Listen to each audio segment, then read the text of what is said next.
So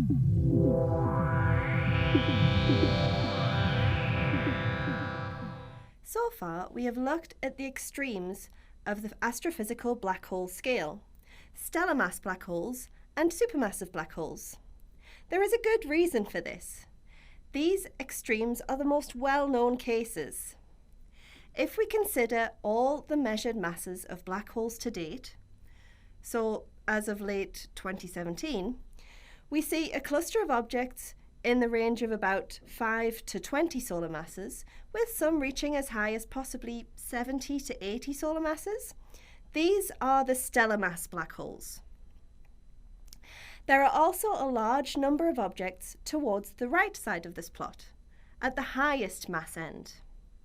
These are the supermassive black holes that are thought to reside in the centres of most galaxies. Masses have also been obtained for many other low-mass compact objects. These low-mass stellar remnants populate the far left of this plot and are classified as either neutron stars or white dwarfs. And in the middle of this plot, there is a great deal of empty space. Should there not be something lying in the middle? This is one of the many questions perplexing astronomers today. If we were to find black holes lying in the centre of this plot, they would be known as intermediate mass black holes. And although the search for these sources is ongoing, intermediate mass black holes have proven themselves to be very elusive. Intermediate mass black holes are just that. They have masses that lie between the heaviest stellar mass black holes and the lightest supermassive black holes, making them intermediate on the mass scale of the astrophysical black holes. Hence the name. But what are these objects? How are they made? And why should we care about them? Intermediate mass black holes weigh in at more than 100 times the mass of our Sun, reaching up to 100,000 times the mass of our Sun. They are thought to be too big to form from the death of stars that exist in our universe today. If this is the case, how are they made? One theory suggests that these behemoths were formed early in the universe, when it was a much simpler place, chemically speaking, that is. The first stars formed when the universe was only about 100 million years old. At this time, the universe contained only the simplest elements, so there was just hydrogen and helium. This early in the universe, stars could become much larger than they are today, sometimes containing upwards of hundreds of solar masses. We have already learned that massive stars burn hotter, brighter, and quicker than their low-mass counterparts. This was true for those first stars too. Such huge stars would have very short lives indeed. We have also seen that massive stars can lose their mass through winds. What we have not yet mentioned, though, is that the power of this wind is a function of the star's chemistry. Astronomers have found that the metallicity of a star, or the amount of metals it contains, affect the strength of the star's wind. And here is where I should point out a quirk of astronomy. Forget the high school chemistry class for the moment. According to astronomers, the universe is made up of hydrogen, helium, and metals.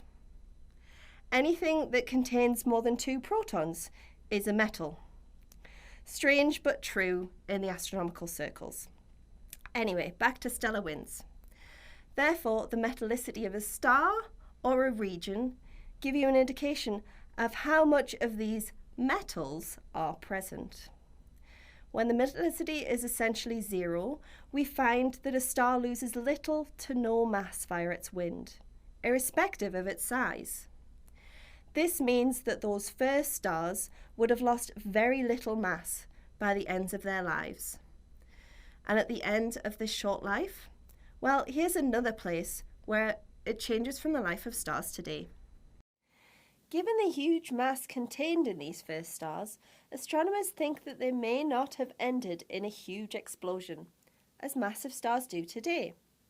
Instead, it is thought that once the star ran out of fuel, the force of gravity would be so strong that all of the star would collapse directly down to a black hole. The outer envelope of the star would not be blown away as it is today. It would be dragged down into the black hole to join the core of the star. This stellar death is called direct collapse. This means that the first stars in the universe may have collapsed to form black holes weighing hundreds of solar masses. They would have created intermediate mass black holes. Now that we know a possible direct way to make intermediate mass black holes, are there more indirect ways? Well, yes, we can make intermediate mass black holes by combining two smaller stellar mass black holes. Stellar mass black holes are the easiest to see when they are actively feeding from their companion star in a binary system. If the companion is a massive star, then it may also create a black hole at the end of its life. If this happens, we would end up with a black hole binary containing two black holes. Over time, these black holes can spiral in, getting closer and closer together until they merge. When that happens, the merging black holes combine to form a single, more massive black hole. This is an idea that has been around for a while, but recently has gained traction due to the discovery of black hole mergers with LIGO, the Laser Interferometer Gravitational Wave Observatory. We will be going into more detail about the facilities such as LIGO and the physics behind them in a later module. By combining stellar mass black holes in this way, it's possible to step up the mass scale to intermediate mass black hole range. So, for example, if two black holes came together that each weighed in at about 60 solar masses, the result would be a black hole lying in the intermediate mass black hole range. Some theoretical astronomers have suggested that intermediate mass black holes could also form by a process known as runaway formation. Runaway formation can only occur in dense regions. Dense regions are areas in space where many stars are clumped closely together, as they are in some stellar clusters.